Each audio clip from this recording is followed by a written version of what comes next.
आज मैं MA final की स्पेशल क्लास शुरू कर रही हूँ क्योंकि परीक्षाएं आपकी शुरू होने वाली हैं और कुछ डिमांड जो आप लोगों की आई उसके आधार पर मैं बहुत ही कम समय में आपको जो आपका पूरा सिलेबस है 5 प्रश्न पत्र जो हैं आपके वो हम उन पर थोड़ी थोड़ी बात करेंगे।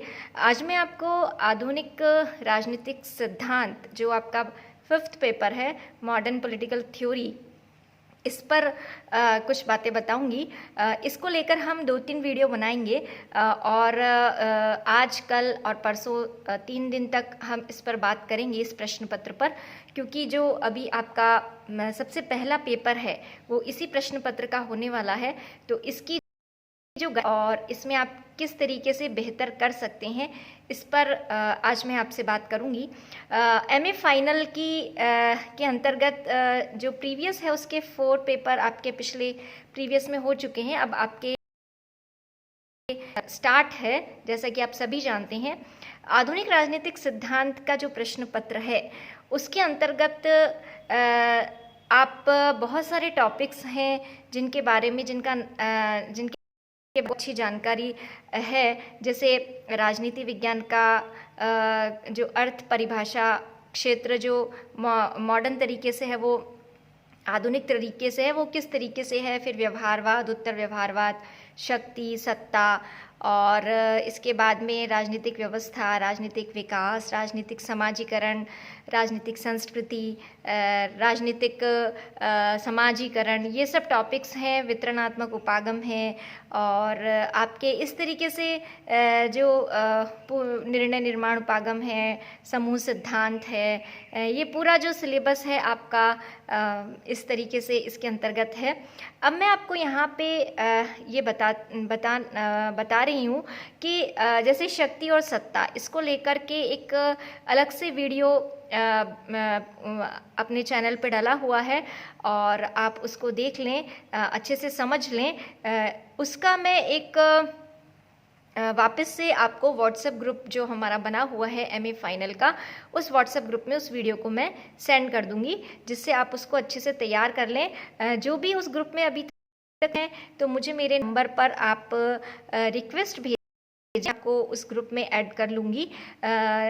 इसके अलावा जैसा कि राजनीति विज्ञान का परंपरावादी दृष्टिकोण और आधुनिक दृष्टिकोण, इसके आधार पर उनका अर्थ, प्रकृति और क्षेत्र, जैसा कि बिल्कुल स्पष्ट है कि परंपरावादी दृष्टिकोण में राजनीति विज्ञान का अर्थ, प्रकृति और क्षेत्र जो भी रहा वो राज्य और सरकार इसके इर्द गिर्द रहा।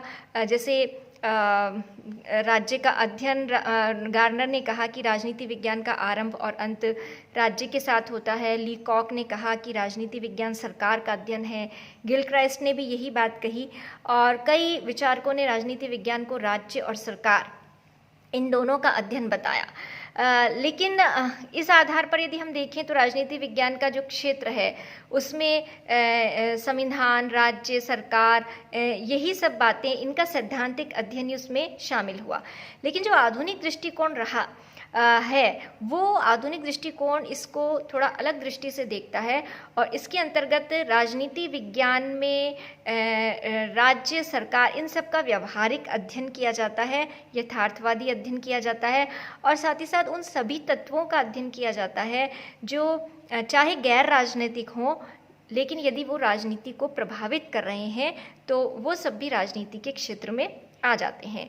और यही कारण है कि जैसे जाति, धर्म, भाषा, संप्रदाय, ये सभी गैर राजनीतिक तत्व हैं, सोशल एलिमेंट्स हैं ये, लेकिन इसको हम राजनीति विज्ञान में इसलिए शामिल कर लेते हैं क्योंकि जब हम जाति के आधार पर वोट डालते हैं या धर्म के आधार पर वोट डालते हैं तो वो सब चीज़ें राजनीति विज्ञान में सम्मिलित हो जाती हैं।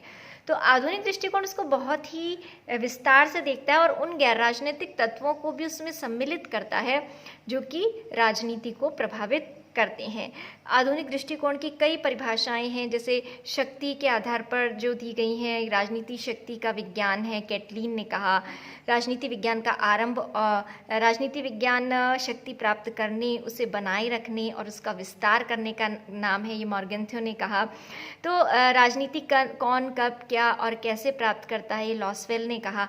तो ये सब जो परिभाषाएं हैं ये प्रक्रियात्मक परिभाषाएं हैं, फंक्शनल डेफिनेशंस हैं, सैद्धांतिक नहीं है, यानी किसी न किसी कार्य क्रिया से जुड़ी हुई हैं। तो ये सब फंक्शनल डेफिनेशंस हैं। और राजनीति विज्ञान निर्णय लेने की प्रक्रिया है, स्नाइडर का कहना है।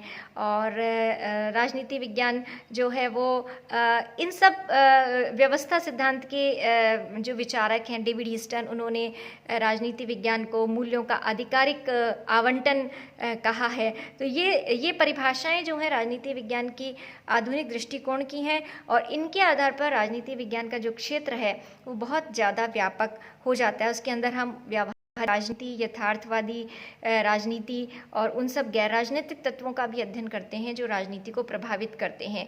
यानी इसमें राज्य, सरकार, संविधान, इन सब का व्यवहारिक अध्ययन और प्लस उन सब तत्वों का अध्ययन जो कि राजनीति को प्रभावित करते हैं। अब इस कारण इसका जो क्षेत्र है बहुत अधिक विस्तृत हो जाता है, क्योंकि पता नहीं कौन सी चीज़ जो है वो हमारे किसी भी पॉलिटिकल डिसीजन का कारण बन जाए, तो वो सब चीज़ें इसमें सम्मिलित हो जाती हैं। ये आपको थोड़ा सा ध्यान रखना है। और इस आधार पर यदि हम देखें तो आधुनिक दृष्टिकोण के अनुसार राजनीति विज्ञान का जो नेचर है, जो स्वभाव है, परंपरावादी दृष्टिकोण में इस बात को लेकर मतभेद है कि राजनीति विज्ञान विज्ञान है या नहीं। लेकिन आधुनिक दृष्टिकोण वाले इस बात को लेकर एक मत हैं कि राजनीति विज्ञान जो है विज्ञान है और इसे और अधिक वैज्ञानिक बनाना है। यानी इसका जो लक्ष्य है वो राजनीति विज्ञान को विशुद्ध विज्ञान, प्योर साइंस बनाना है। ये आधुनिक दृष्टिकोण का एक लक्ष्य रहा। आधुनिक दृष्टिकोण काफ़ी आगे, इसके अंतर्गत यदि हम देखें तो इसका जो सबसे पहला स्टेप था वो व्यवहारवाद था। इसके बाद उत्तर व्यवहारवाद, इसके बाद राजनीतिक व्यवस्था सिद्धांत, राजनीतिक जो आगे जितने भी उपागम आए वो सारे क्रम से इस तरीके से आते चले गए। कहने का मतलब ये है कि आधुनिक दृष्टिकोण में ये सब चीज़ें, ये सब बातें जो हैं अलग अलग विचारकों ने कही और अलग अलग जो दृष्टिकोण है वो सामने आए।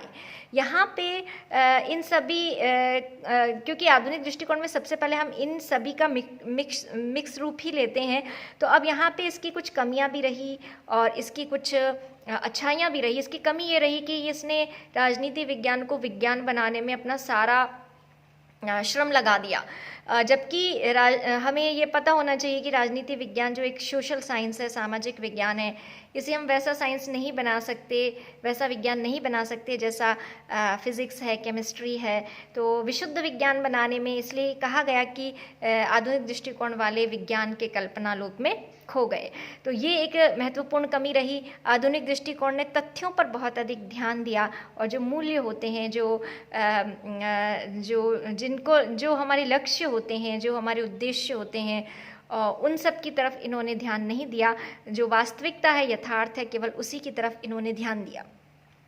इसका जो इफ़ेक्ट है वो ये हुआ कि ये किसी प्रकार का सुधार या किसी प्रकार के सजेशंस देने के अंदर वो सक्षम नहीं रहा और इस कारण आधुनिक दृष्टिकोण भी अपने आप में पूर्ण नहीं रहा। और फिर इसकी जब कमियां सामने आई तो ये कहा गया कि परंपरावादी दृष्टिकोण और आधुनिक दृष्टिकोण, इन दोनों को के समावेश से ही हम अपनी जो राजनीति विज्ञान है उसको और अच्छा आगे बढ़ा सकते हैं। अब यहाँ पे जब हमारी बात चल ही रही है तो मैं आपको, क्योंकि हमारे पास समय बहुत कम है, तो इसी के संदर्भ में मैं आपको व्यवहारवाद और उत्तर व्यवहारवाद इन दोनों बारे में भी संक्षेप में बता देती हूँ। आधुनिक दृष्टिकोण का जो सबसे पहला स्टेप रहा वो व्यवहारवाद रहा। आधुनिक दृष्टिकोण क्यों आया और व्यवहारवाद क्यों आया? क्योंकि कोई भी जब नई चीज़ आती है तो उसका कोई ना कोई रीज़न होता है। तो इन दोनों के आने के जो कारण है वो बिल्कुल सेम है, क्योंकि आधुनिक दृष्टिकोण का पहला चरण व्यवहारवाद है। तो जिन कारणों से आधुनिक दृष्टिकोण सामने आया उन्हीं कारणों से व्यवहारवाद सामने आया। अब कारण क्या थे? कारण ये थे प्रथम विश्व युद्ध और द्वितीय विश्व युद्ध का होना। ये एक महत्वपूर्ण जो था वो कारण रहा, क्योंकि ये कहा गया कि जो राजनीति वैज्ञानिक थे उन्होंने ये उनसे सवाल पूछा गया कि जब मनुष्य बहुत अच्छा होता है, क्योंकि हमारे जो परंपरावादी राजनीति विज्ञान था उसने ये मान रखा था कि जो मनुष्य बहुत अच्छा होता है और सुख शांति और इसकी वो इच्छा रखता है, और इस तरीके का जो आदर्शवादी रवैया था, तो उनसे सवाल पूछा गया कि जब ये सब बातें हैं तो फिर फर्स्ट वर्ल्ड वॉर क्यों हुआ और फिर सेकेंड वर्ल्ड वॉर क्यों हुआ। अब ये दोनों वर्ल्ड वॉर लगभग बहुत कम समय के अंतराल में ही घटित हो गए। तो यहाँ पे राजनीति वैज्ञानिकों की के ऊपर सवाल या निशान लगने लगा, और चूंकि वो इस चीज़ को सॉल्यूशन नहीं बता पाए, ना वो विश्व युद्ध रोक पाए और ना इन सब प्रश्नों का उत्तर दे पाए, तो जो अन्य लोग थे वो मनोवैज्ञानिक और समाजशास्त्रियों की तरफ लोग आकर्षित हुए, और राजनीति वैज्ञानिकों की जो वैल्यू थी, जो उनकी कीमत थी, वो कम हो गई। तो ऐसी स्थिति में अब ये ज़रूरी था कि हम कुछ चेंज करें, हम कुछ परिवर्तन करें।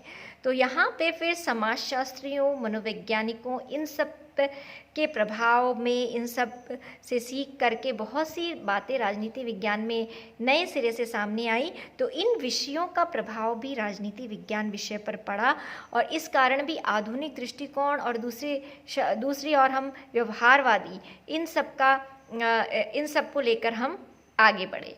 क्योंकि आपने देखा होगा कि जो व्यवहारवाद है वो व्यवहारवाद पर पूरा का पूरा मनोविज्ञान पर आधारित है, साइकोलॉजिकल है वो, कि मनुष्य के व्यवहार का वैज्ञानिक अध्ययन, तो वो साइकोलॉजिकल चीज़ है। तो इन सब चीज़ों को लेकर के आगे बढ़ा गया। तो इस कारण से राजनीति विज्ञान में आधुनिक दृष्टिकोण शुरू हुआ, और इस कारण से राजनीति विज्ञान में व्यवहारवाद जो है वो सामने आया। प्रथम और द्वितीय विश्व युद्ध का होना और अन्य समाज विज्ञानों का प्रभाव, ये इसके मुख्य कारण रहे। अब व्यवहारवाद जो था वो मनुष्य के व्यवहार का वैज्ञानिक अध्ययन, इस पे राजनीति विज्ञान पे यहाँ पे इन्होंने बात की, क्योंकि इसके अंतर डेविड ईस्टन ने इसके 7 या 8 सूत्र दिए: नियमन, सत्यापन, तकनीकी प्रयोग, व्यवस्थाबद्धीकरण, परिमाणीकरण, मूल्य निरपेक्षता और समग्रता। इस तरीके से ये 8 जो बातें डेविड ईस्टन ने बताई हैं। इसके अलावा भी रॉबर्ट डॉहल हैं, और इन सब का भी इसमें व्यवहारवादी विचारक ये रहे हैं। व्यवहारवाद ने ये कहा कि जो राजनीतिक संस्थाएं होती हैं उनको सबको संचालित करने वाला मनुष्य है, और मनुष्य के व्यवहार का जब तक हम वैज्ञानिक अध्ययन नहीं करेंगे तब तक किसी भी प्रकार से पूरी जो वास्तविकता है उसको समझ नहीं पाएंगे। एक तो ये बात है। दूसरा, व्यवहारवाद का जो है वो है विशुद्ध विज्ञान, क्योंकि डेविड ईस्टन के जो अगर हम 8 बातें पढ़ते हैं तो उसमें विशुद्ध विज्ञान एक बहुत महत्वपूर्ण चीज़ है कि वो उसको प्योर साइंस बनाना चाहते हैं। इसके लिए किस तरीके से अध्ययन किया जाए, इसकी बात व्यवहारवाद में कही गई है। सबसे पहले तथ्य इकट्ठे किए जाएं, पहले तो कुछ हम सामान्य कल्पनाएं करें कि जो चीज़ें रोज घटित होती हैं वो सब वो नियमन के अंदर जैसे, फिर उसके बाद में उनको सत्यापित करें, कि उनको वेरीफाई करें कि ये चीज़ ऐसे घटित हो रही है, क्यों हो रही है। और फिर इसके बाद में नियमन, सत्यापन, तकनीकी प्रयोग, इसके लिए हम टेक्निक्स और तथ्यों को इकट्ठा करें अपनी चीज़ों को सिद्ध करने के लिए। फिर उन तथ्यों को इकट्ठा करके उनको क्रमबद्ध तरीके से किस तरीके से व्यवस्थित करें, और फिर जो तथ्य कह रहे हैं उसके आधार पर हम निष्कर्ष निकालें। और जब हम तथ्यों के आधार पर निष्कर्ष निकालें तो अपने जो विचार हैं, अपनी जो भावनाएं हैं, उनको हम अलग रखें। मूल्य निरपेक्षता, यानी मैं किसी चीज़ के बारे में क्या सोचती हूँ या आप किसी चीज़ के बारे में क्या सोचते हैं, इसको आप अलग रखें। जो तथ्य कह रहे हैं उसके आधार पर आप रिजल्ट निकालें, और इसके आधार पर हम विशुद्ध विज्ञान अपने विषय को बनाएं। ये व्यवहारवाद की मुख्य थीम रही। लेकिन व्यवहारवाद का वही बात रही कि इसने राजनीति विज्ञान का एकमात्र लक्ष्य कहा कि हमें विशुद्ध विज्ञान बनाना है, और बहुत सी तकनीकी शब्दावली व्यवहारवादियों ने ईजाद की, बहुत टिपिकल बना लिया, बहुत ही कठिन भाषा बना ली राजनीति विज्ञान की। और ये बहुत ज़्यादा जो है वो राजनीति विज्ञान और किसी तरीके का ही सुधार नहीं कर पाए, डायरेक्शन नहीं दे पाए, दिशा नहीं दे पाए, क्योंकि यथार्थ तो बता पाए कि ये चीज़ें खराब हैं या ये सही चीज़ नहीं है, लेकिन इसका सॉल्यूशन ने नहीं बताया, क्योंकि उन्होंने कहा कि सॉल्यूशन बताना वैज्ञानिक का काम नहीं है, ये दर्शन शास्त्रियों का, इनका काम है। तो यहाँ पे राजनीति विज्ञान की जो मूल बात थी या गति थी, उसको बाद में जाके 10 साल बाद, 20 साल बाद पता लगा कि हम तो जहाँ से हमने अपनी यात्रा शुरू की थी वहीं पे आके अटक गए। तो फिर डेविड ईस्टन ने फिर से 1969 में 68 में एक नई क्रांति का नाम दिया, जिसको हम कहते हैं उत्तर व्यवहारवाद। उत्तर व्यवहारवाद के दो प्रसिद्ध नारे हैं, कर्म और प्रासंगिकता। यानी हम कर्म करें, ऐसा नहीं कि हमने केवल हम चाहे वो कल्पना का लोक हो या विज्ञान का कल्पना लोक, हम बातें ही करते रहें। कर्म और प्रासंगिकता, हमारे विषय की कुछ प्रासंगिकता यानी रेलेवेंस होनी चाहिए। और इसको लेकर उन्होंने बिल्कुल जो 7 बातें बताई हैं कि हम तथ्यों की बजाय अपनी जो विषय वस्तु है, सब्जेक्ट मैटर है, उस पर हम ध्यान दें। आंकड़े क्या कह रहे हैं ये अलग चीज़ है, जो हम चुन रहे हैं, जो हम विषयों को चुन रहे हैं, उन पर बात करें, वो समसामयिक। और हम सोशल चेंज की बात करें, सामाजिक परिवर्तन पर उन्होंने बल दिया कि हम सोशल चेंज की बात करें, और इसके अंदर जो इस विषय को पढ़ने वाले हैं और पढ़ाने वाले हैं वो स्वयं इसके अंदर आएँ और इसमें सुधार करें। और जो हमारे राजनीति विज्ञान के जो डिपार्टमेंट्स हैं या जो विभाग हैं या जो महाविद्यालय हैं, जो शिक्षण संस्थाएं, वो सब जो है राजनीति में सक्रिय रूप से भाग लें और हम अपने विषय को एक कर्मनिष्ठ विज्ञान बनाएं। एक्शन साइंस हमको बनाना है, केवल साइंस नहीं बनाना। ये उत्तर व्यवहारवादियों ने अपनी बात कही, और व्यवहारवाद में करेक्शन, उसमें सुधार के लिए ही डेविड ईस्टन ने उत्तर व्यवहारवाद की बात की। तो ये जो बातें हैं ये बहुत ही इजी है, आसान है, और आधुनिक दृष्टिकोण के अंदर ये इतना जो विकास है, इसको यदि हम देखें तो यहाँ पे जो कुछ समस्याएं आई उसको भी सुधार करने की कोशिश की गई। और इसके अंदर ये प्रयास किया गया कि राजनीति विज्ञान को हम एक ऐसा साइंस बनाएं, एक ऐसा, उसमें तथ्य भी हो, उसमें चिंतन भी हो, उसमें हम सॉल्यूशन भी कर सकें, सुधार भी कर सकें, डायरेक्शन भी दे सकें, ये सब बातें। तो उत्तर व्यवहारवाद में ये इन सब का समावेश किया गया। और उत्तर व्यवहारवाद में जो समसामयिक समस्याएं थी, जो भी हमारे विश्व में वर्तमान में चल रही हैं, उन पर बात करने की ये कहा गया कि उन मुद्दों को हमको उठाना चाहिए। तो ये सब बातें उत्तर व्यवहारवाद में रहीं। और इतना जो हमने अभी इस पूरे लेक्चर में पढ़ा है, तो इससे कई सारे कंसेप्ट्स आपके क्लियर हुए होंगे, बहुत सी बातें आपने समझी होंगी। आपके कोई प्रश्न हो तो आप मुझे चैट बॉक्स में लिख दीजिए। और यदि अभी तक आप व्हाट्सएप ग्रुप में नहीं हैं तो आप उसमें ऐड हो जाइए, क्योंकि कुछ वीडियोज़ मैं व्हाट्सएप ग्रुप में आपको सेंड करूँगी। आज के लिए बस इतना ही।